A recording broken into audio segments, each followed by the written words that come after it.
It happens thousands of times a year. A person stands at the altar facing a crowd as their future disintegrates into public humiliation. The psychological shock is physiological, a trauma that rewires trust. But what happens next is usually a long, painful recovery. Unless, in your moment of absolute abandonment, a man of immense, dangerous power steps forward and reframes your entire tragedy not as an ending, but as a transaction. He looks at the ruins of your life and says, "I'll take her instead." This is the story of Emma Lawson, a single mother whose very public devastation became the opening move in a high-stakes game. Her experience is a real-world collision of documented psychological trauma and a predatory fantasy. We're about to dissect the moment a vulnerable human being was treated not as a person, but as collateral in a debt settled not with money, but with a vow. What unfolds is not a romance, but a case study in power, possession, and the price of escape. To understand it, we must start at the beginning of that catastrophic day. Emma Lawson's life up to that point was a study in quiet resilience. A 28-year-old single mother, she worked a morning shift at a diner and took night classes in nursing, a career path chosen for its stability. Her 5-year-old daughter, Lily, was her entire world. Her relationship with Greg, her fiancé, had been a fragile hope, a promise of partnership after years of solitary struggle. He had seemed to accept Lily, even encouraging her to call him daddy. The wedding was modest, funded by months of scrimping. 83 guests, mostly from Greg's side, filled the pews of St. Augustine's Cathedral. Emma wore a borrowed dress. The psychology of what happens next is critical. Experts note that wedding day abandonment rarely springs from nowhere. It's typically the violent eruption of long-buried doubts, financial pressures, or a fundamental mismatch that one partner has chosen to ignore until the moment of maximum consequence. For Emma, the signs were there, subtle fractures she'd explained away. Greg's increased tension about money, vague comments about the weight of responsibility. A text message received an hour before the ceremony that she was too nervous to read fully. The words, "I can't do this," flashed before her eyes, but she dismissed them as pre-wedding jitters, a common self-protective delusion. As the ceremony time passed, the atmosphere in the cathedral shifted. Whispers became a palpable wave of awkwardness and pity. Her sister's hand on her shoulder felt like an anchor dragging her down. She called Greg's phone 17 times. Each unanswered ring was a tiny demolition of the future she'd built in her mind. This is the precise moment where trauma crystallizes. The body enters a state of physiological shock. The nervous system, confronted with an unbearable reality, struggles to compute how the person who kissed you goodnight could vanish from your life by morning, leaving you utterly exposed. The first concrete confirmation came not from Greg but through a messenger. Her best friend, having searched the nearby streets, returned with a devastated shake of her head. He left a note with the best man. The formal, cowardly transfer of responsibility was complete. Greg was not stuck in traffic, he was gone. The note, when she finally unfolded it, reduced her daughter to a single word: responsibility, a burden he had decided, at the final hour, he could not bear. The humiliation was absolute, played out before a crowd of near strangers. The carefully applied makeup, saved for and cherished as a luxury, began to streak down her face with the first tear. But here, where Emma's story violently diverges from the standard narrative of jilting. In the typical case, what follows is a devastating but private aftermath. Canceled vendors, returned gifts, a slow, painful process of rebuilding self-worth. For Emma, the aftermath arrived immediately, and it wore a $5,000 suit. The heavy wooden doors at the back of the cathedral swung open with a sound like a thunderclap. Every head turned. The man who entered commanded the space not with volume, but with a silent, oppressive authority. He was flanked by two others whose eyes scanned the room with cold, professional detachment. He moved down the aisle with a predator's grace, his gaze fixing on Emma, pinning her in place amidst her ruin. He introduced himself as Alexander Volkov, a name that meant nothing to her, but whose delivery suggested it should mean everything. He delivered the first recontextualizing blow with brutal efficiency. Greg had worked for him indirectly. Greg owed him a significant debt. He believed marrying Emma would complicate his ability to repay. So he fled, but the debt remained. Alexander's revelation transformed Emma's personal tragedy into a financial transaction. She wasn't just a jilted bride. She was collateral damage in a man's escape plan, an abandoned asset on a balance sheet. Then came the second, far more terrifying recontextualization. Alexander clarified the nature of the debt. It wasn't a personal loan. Greg had stolen from him, diverted funds, $2 million, and he had fled the country with it.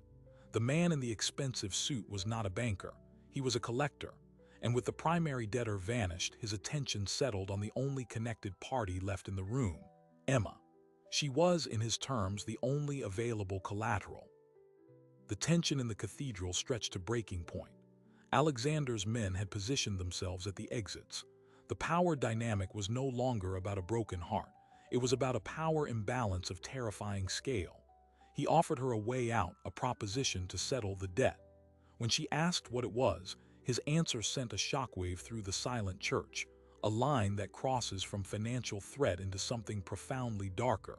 He said, "Marry me instead."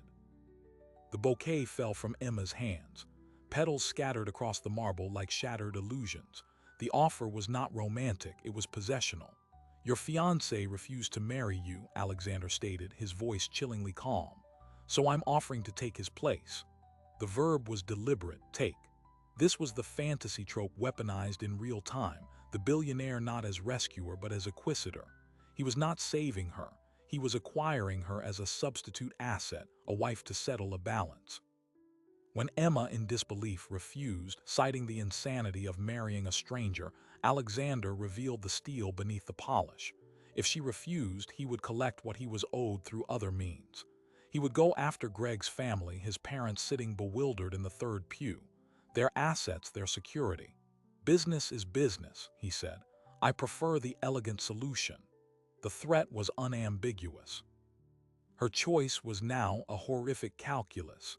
Enter a binding contract with a dangerous stranger, or be responsible for the financial destruction of innocent people.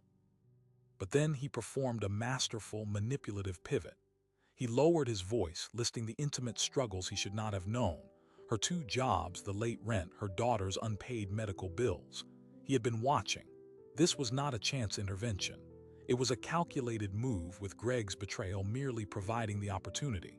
He was offering a way out of a life of struggle, not out of charity, but as part of a transaction. Security for her and Lily in exchange for what? His answer was chillingly vague. "Something I've wanted for some time." The priest was still there. The guests were still seated. The architecture of a wedding was intact. Only the central player had been swapped. As Emma's mind reeled, her daughter Lily, confused but wanting the promised cake, approached. And Alexander, in a move that confused Emma's instincts utterly, knelt to the child's level. He spoke to her gently, promised her cake, and asked for her permission to marry her mother. In that moment, the monster showed a human face, expertly complicating the narrative. Under the unbearable weight of dual pressures, the threat to others and the seductive promise of security for her daughter, Emma Lawson made a choice. With her sister's horrified gaze upon her, she placed her hand in Alexander Volkov's. The deal was struck, not at a boardroom table but at the altar of a church. The priest, swept along in the surreal tide, performed the ceremony. Emma repeated vows to a man whose full name she'd learned minutes before. He placed a new, unfamiliar ring on her finger. With a kiss that was a seal on a contract, Emma Lawson became Emma Volkov. The reception that followed was a surreal pantomime of celebration, controlled entirely by Alexander's men. As the few remaining guests ate and an awkward toast was made, Alexander pulled Emma onto the dance floor. There he made another unsettling confession.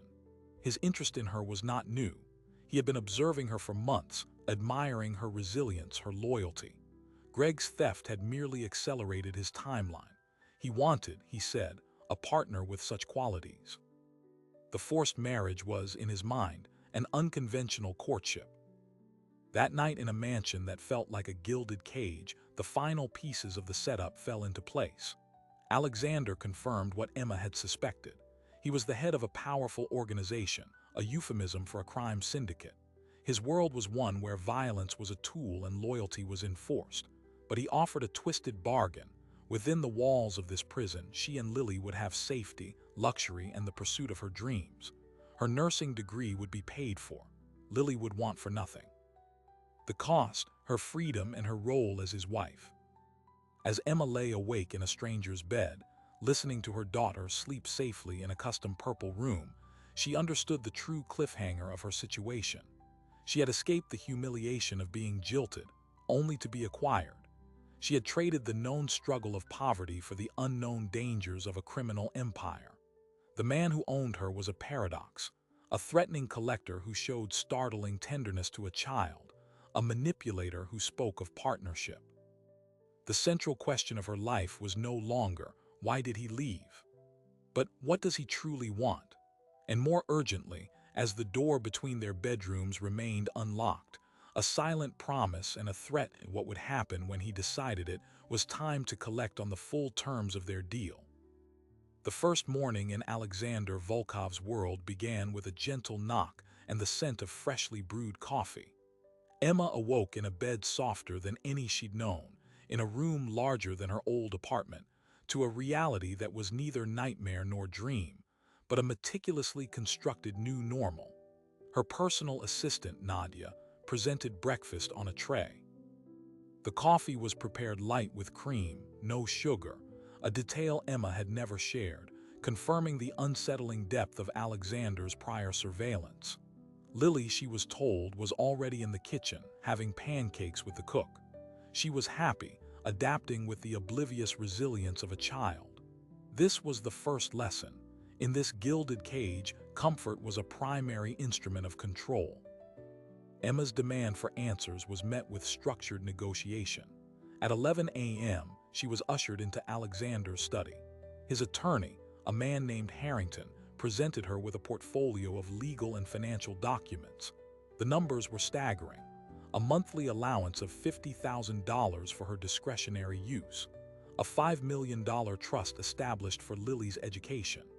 Her nursing degree was to be transferred to a prestigious university's full-time program, all expenses covered.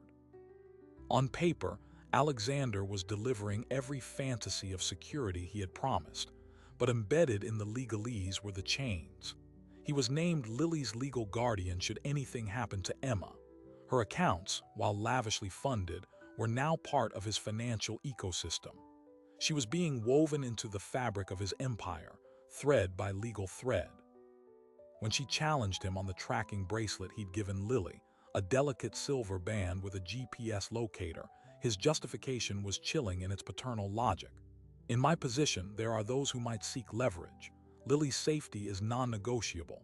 Protection and surveillance were two sides of the same coin.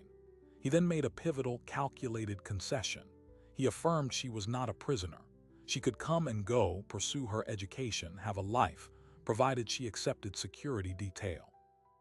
It was an illusion of freedom, but a carefully maintained one. The most revealing exchange came when she pointedly asked what would happen if she tried to leave with Lily for good. His expression darkened, the polished facade slipping for a second. That would be unacceptable, he stated, the finality absolute. The cage had no lock on the door because its walls were made of threat and luxury. The following weeks established a surreal routine. Lily thrived, enchanted by her purple room, swimming lessons, and the patient attention of Papa Alex. Emma began her accelerated nursing program, ferried to campus in a black sedan with a silent bodyguard, Dmitri, who waited discreetly outside her lectures. The money solved every practical problem she'd ever faced, yet each solved problem deepened her debt to Alexander. She was excelling academically, a fact he noted with pride during their now habitual evening conversations in the garden. This was the second, more insidious phase of the acquisition, the cultivation of dependency mixed with genuine achievement. Psychologically, Emma was navigating a classic trauma response complicated by a phenomenon akin to Stockholm Syndrome. Her captor was also her benefactor.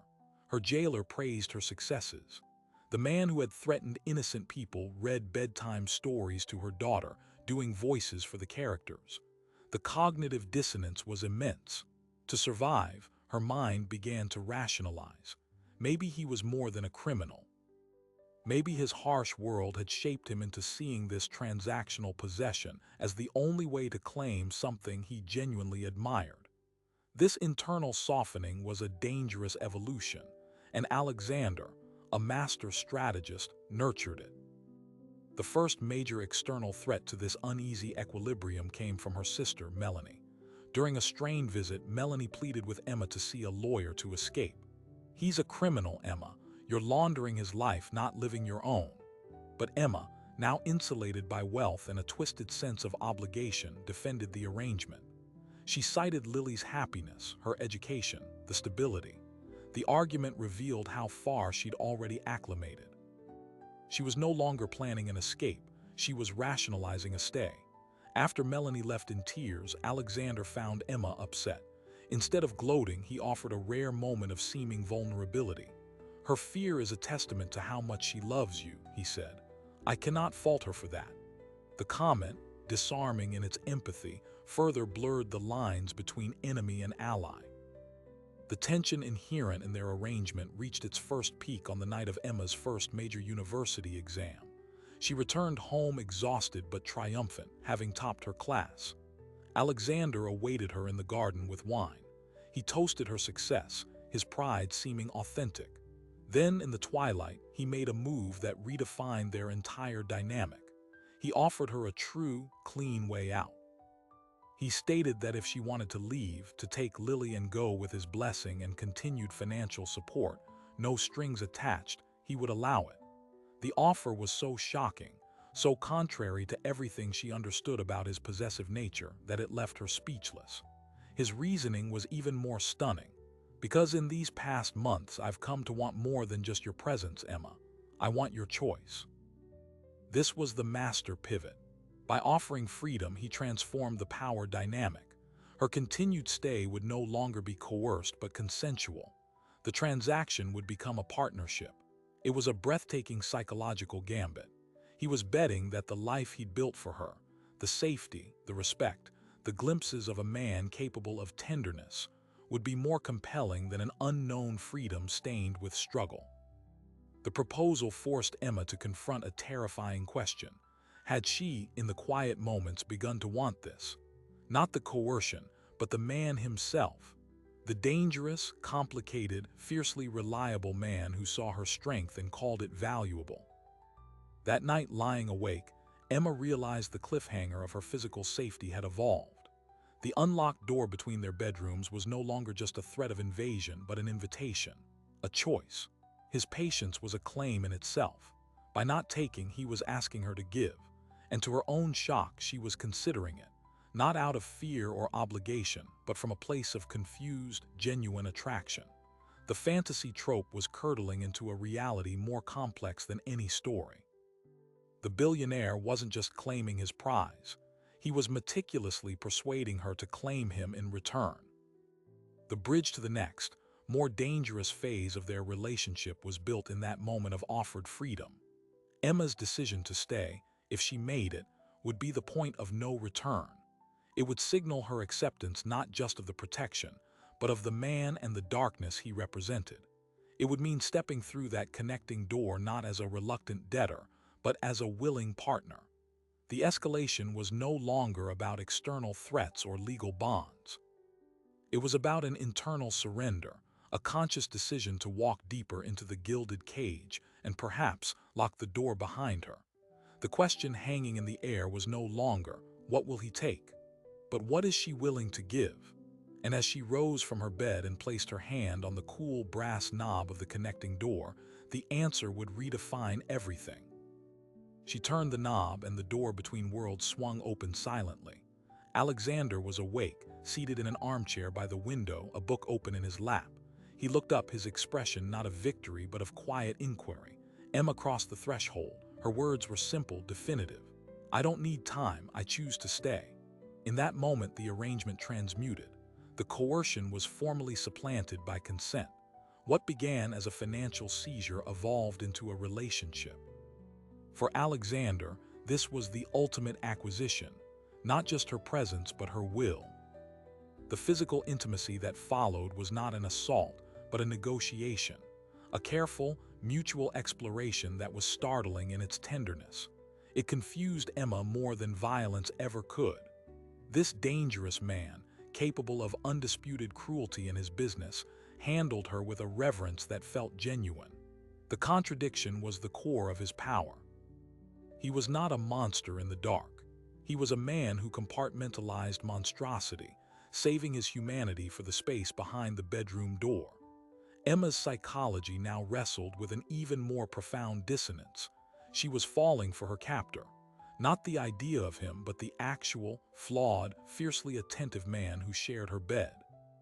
With her choice made, the barriers between Emma and Alexander's world began to dissolve. She was no longer shielded from the reality of his operations.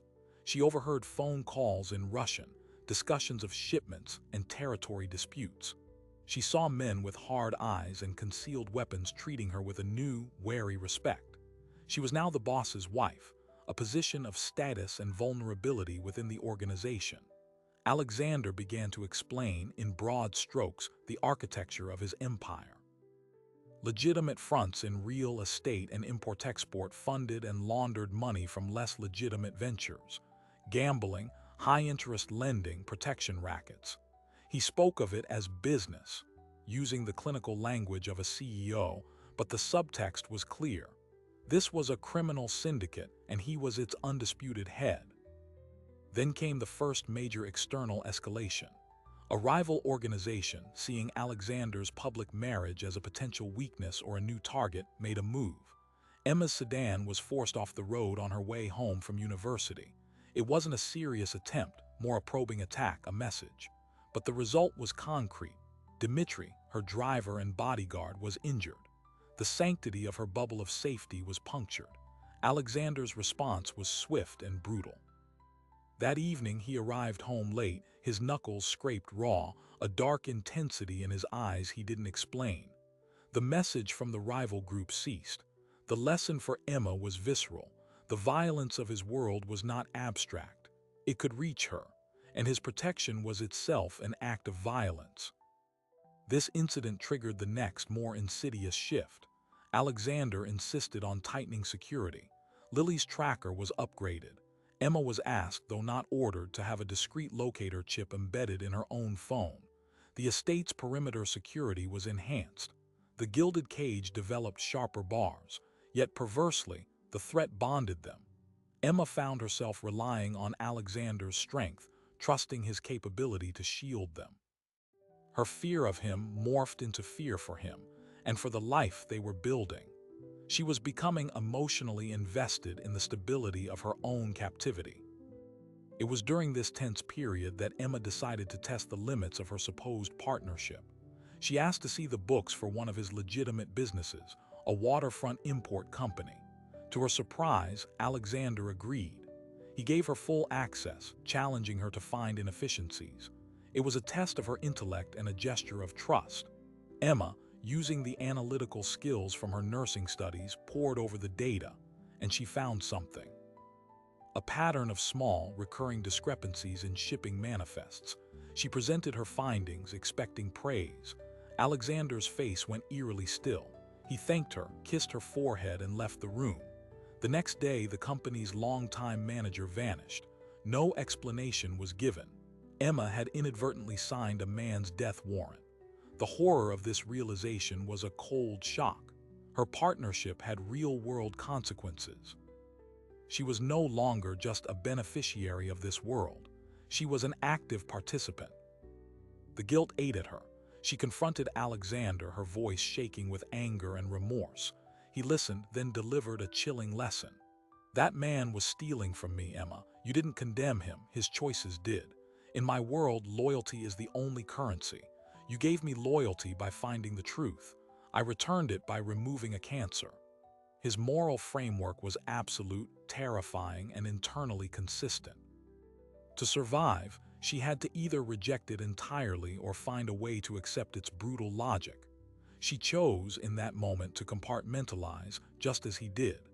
It was a survival tactic, but it marked a moral descent. As Emma's one-year wedding anniversary approached, a new legal document arrived.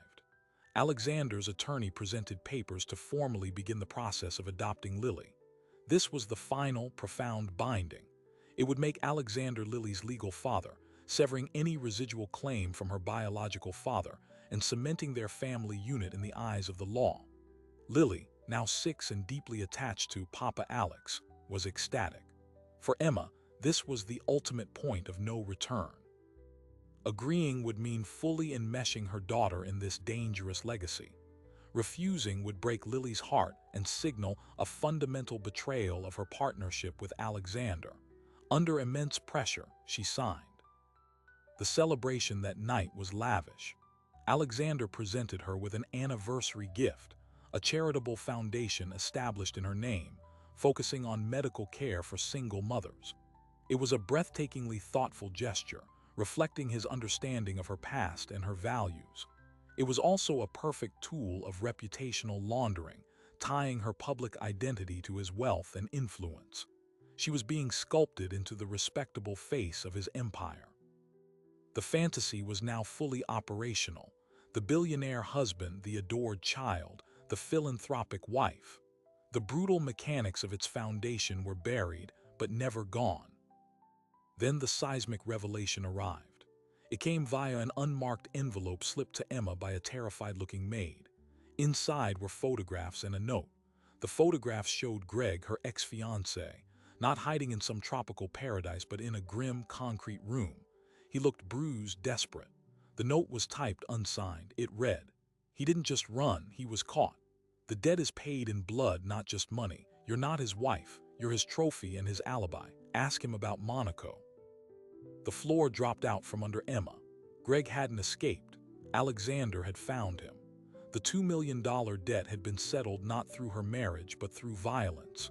Her entire relationship, the foundation of her consent, was built on a lie of omission. She wasn't collateral. She was a consolation prize taken after the main asset had been liquidated.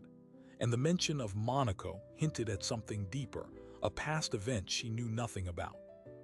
Confronted with the photos, Alexander didn't deny it. His calm was monstrous. "He stole from me. He tried to hide. He was dealt with. Our marriage was always separate from that. I wanted you before he ever stole a dime." The confession was worse than a denial. It confirmed that the elegant solution at the altar was a fiction. He had gotten his money back through one channel and taken Emma through another, not out of necessity but out of desire.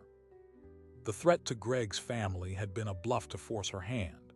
She had married him under false pretenses, believing she was saving innocence, when in reality, she was simply fulfilling his whim.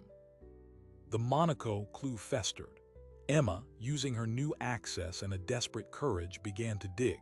She combed through old financial records he'd left accessible, searching for references. She found it, a transaction from 7 years prior, a massive transfer from a Monaco-based shell company to a medical fund. Cross-referencing dates with her own life, she made a connection that turned her blood to ice. 7 years ago, her mother had undergone an experimental, life-saving cancer treatment in Switzerland, a treatment her family could never have afforded. They had been told an anonymous donor had covered the cost. The donor was the Monaco shell company. Alexander Volkov had saved her mother's life. He had been in her orbit, manipulating her destiny, for nearly a decade. This was the "wait, it gets worse" moment that reframed everything. His observation of her wasn't a months-long infatuation. It was a years-long project. He hadn't simply seized an opportunity the day she was jilted. He had possibly orchestrated the conditions that made her vulnerable. Did he enable Greg's theft? Did he subtly encourage Greg's cold feet? The possibility was unthinkable, yet it fit his profile of a long-game strategist. Emma wasn't just a woman he claimed. She was a target he had patiently acquired, cultivating dependency long before she ever knew his name. The fairy tale was a harvest. Confronting him with this, Emma saw a flicker in his eyes she'd never seen before. Not anger, but something like shame, quickly masked. He confirmed he was the donor. "I told you I'd had my eye on you for some time," he said, his voice low. "I saw a family facing annihilation. I intervened. That is all." But it wasn't all. It was the foundational act of their relationship.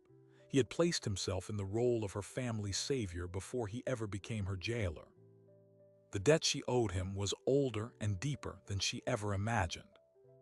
Emma now stood at the precipice of a terrifying truth. Her entire adult life, her mother's survival, her abandonment, her rescue, her marriage, might have been subtly shaped by Alexander Volkov's invisible hand. The freedom he offered, the choice she made, might have been the final move in a script he wrote years ago. The emotional bond she felt was potentially the product of masterful, long-term manipulation. The love was real to her, but its origins were possibly fraudulent. This realization triggers the final, pivotal transition. The internal conflict is over. The external threat is fully understood. Emma Lawson-Volkov is no longer a confused bride or a willing partner. She is a woman who has discovered the walls of her gilded cage extend back through time, and that the man she loves may be the architect of her entire tragedy. The stakes are no longer about safety or luxury or even love. They are about the fundamental autonomy of her own life story. The question for Act 3 is no longer how to live within this world, but whether it's possible to break free from a narrative that was written for her before she even knew the author's name. The only move left is not to choose him or leave him, but to dismantle the game itself. The revelation about Monaco didn't just change the story, it changed the storyteller. Emma stood in Alexander's study, the financial records spread before them like evidence in a trial. The anonymous donation that saved her mother wasn't just charity, it was the first move. Alexander watched her process this, his usual mask of control absent. He saw not just anger in her eyes, but a fundamental reevaluation of her own history. Her life had not been a series of random hardships leading to a chance rescue. It had been a narrative he had been silently editing for years. Emma's response was not a scream or a dramatic exit. It was a cold, terrifying quiet. She didn't accuse him of orchestrating Greg's betrayal. She posed a more profound question. "When you look at me, Alexander, what do you see? The woman I am, or the project you started 7 years ago?" The question struck at the heart of his obsession. Was his love for her authentic, or was it the pride of a collector finally acquiring a long-sought artifact? He had no easy answer. For the first time, the master strategist was checkmated by a truth he couldn't manipulate. What followed was not a breakup, but a painful, silent recalibration. Emma moved back into her own bedroom, the connecting door closed. The easy intimacy of the past months evaporated. They coexisted as polite strangers in the mansion, with Lily as their confused, grieving connective tissue. Alexander gave her space, respecting the boundaries she'd drawn with a solemnity that felt like penance. He continued to provide, to protect, but he stopped claiming. This was the consequence, the withdrawal of the very partnership he had worked so hard to cultivate. Emma used this distance to investigate on her own terms. Through back channels and her own growing network within the household staff, she sought the truth about Greg. She confirmed through a terrified former associate that Alexander's men had indeed tracked Greg to South America within weeks of the wedding. The $2 million was recovered.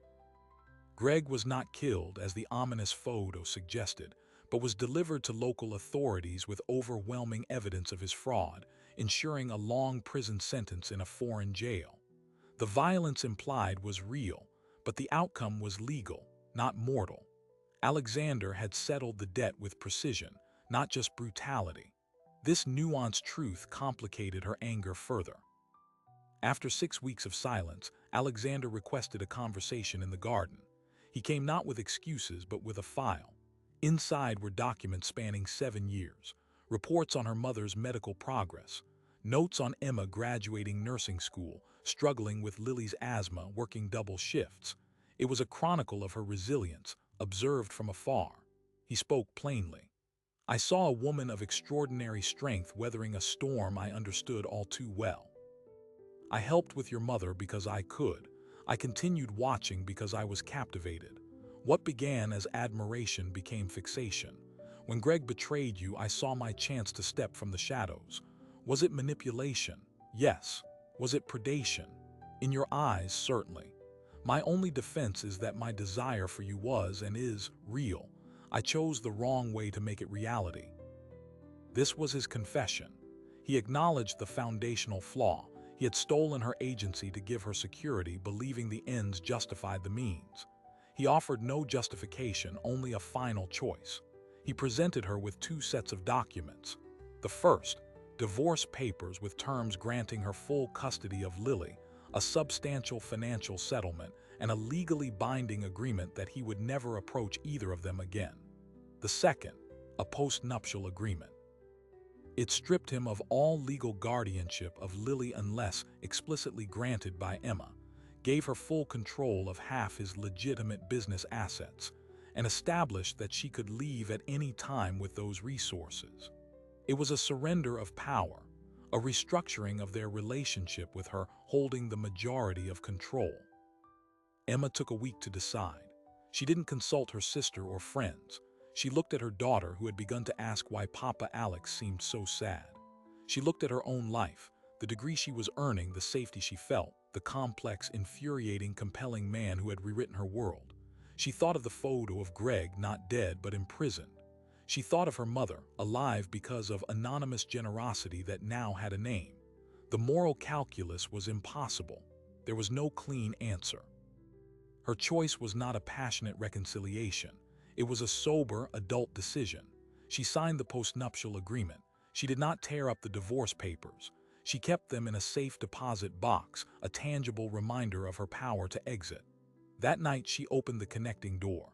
The relationship that resumed was different. It was conscious. It was a partnership with full knowledge of its problematic origins. The love was not less real, but it was clear-eyed. She loved a dangerous man who had done wrong by her, and she chose to stay, with her eyes open and her legal protection secured.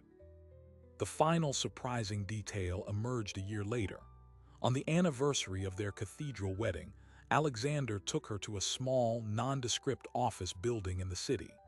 Inside was a modest suite housing the charitable foundation in her name. But in a back room, he showed her something else, a secure server hub. He explained that over the past 18 months, using the business access he'd given her and her own sharp mind, she had inadvertently helped him identify and dismantle 3 major corruption networks within his own legitimate operations. The information had been passed anonymously to federal investigators. He was systematically dismantling the criminal elements of his empire, laundering it not just with money, but with legitimacy. "You didn't just change my life, Emma," he said. "You changed my legacy. The man who claimed you at the altar is gone. You helped build a better one." This was the ultimate payoff. The transaction had become a transformation, not a fairy tale, but a messy, realistic evolution. Emma Lawson, the jilted bride, didn't just get rescued by a billionaire.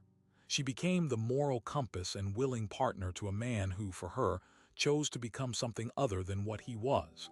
The possession became a partnership that altered both their destinies.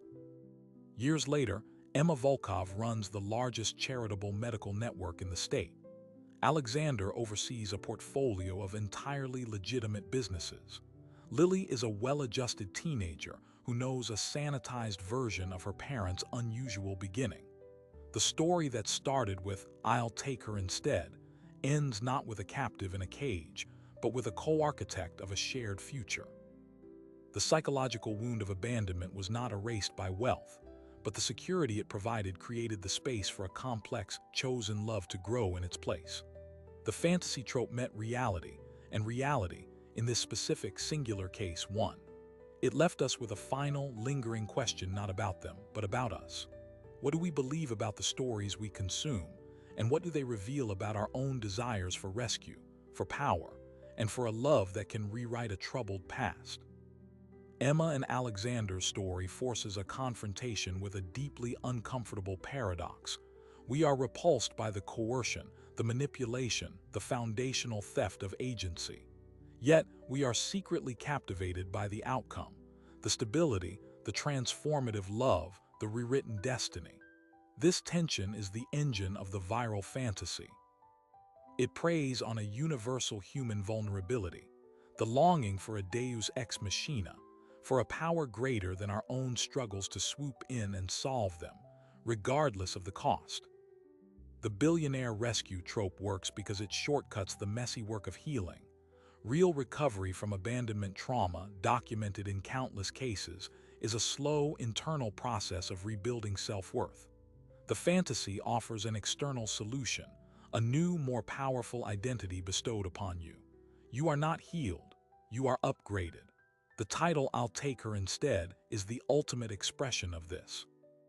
It doesn't ask for consent. It declares a transfer of ownership from a failed protector to a supremely capable one. The audience's dopamine hit comes from witnessing that instantaneous upgrade from worthless to treasured. But reality, as we've seen, is never that clean. Emma's path involved moral compromise, confronting darkness and making conscious choices within severe constraints. Her happiness wasn't delivered in a gift box. It was excavated from a minefield of manipulation and rebuilt with her own hands, using the tools his power provided. This is the crucial distinction between fantasy and documented human experience. Fantasy offers a clean escape. Reality offers a negotiated peace. So what does Emma Lawson's singular, extraordinary case actually teach us? Perhaps it's that the most dangerous stories aren't the ones about monsters, but the ones about saviors with monstrous methods. They blur our moral lines because they deliver what we genuinely crave: security, love, significance, through means we know are wrong. They make us complicit in the fantasy. Her story ends not with a verdict, but with a question mark.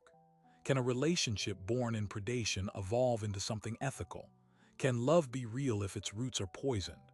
There is no clinical, psychological study that can answer that for them.